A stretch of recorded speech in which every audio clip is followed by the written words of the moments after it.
So hello viewers, আমরা এসে গেছি এখন কোথাকার জঙ্গল এটা ভাই? এটা আমাদের মিতার ভাষার জঙ্গল। আচ্ছা, এটা হচ্ছে আমাদের মিতার ভাষার জঙ্গল। আমাদের গ্রামের মধ্যেই একটা জঙ্গল, সুন্দর পরিবেশ একদম।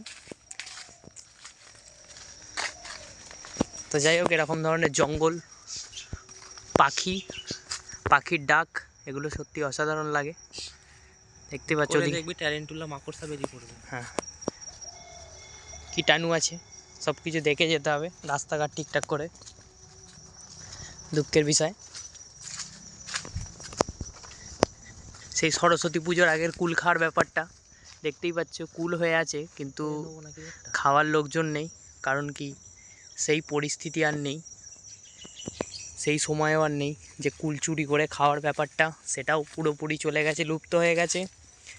আর সরস্বতী পুজোর আগে লুকিয়ে কুল খাওয়ার ব্যাপারটা, এটা তো একটা আলাদাই ছিল ব্যাপারটা। তো আমরা এখন এখানে ঘোরাঘুরি করছি, কুল এখনও মোটামুটি হয়নি, পরে নেক্সট ভিডিওতে দেখানো হবে কুল খাওয়ার ভিডিও। আমরা এখন বেরিয়ে গেছি রাস্তার দিকে। तो बाद में मिलते हैं दोस्तों, टाटा।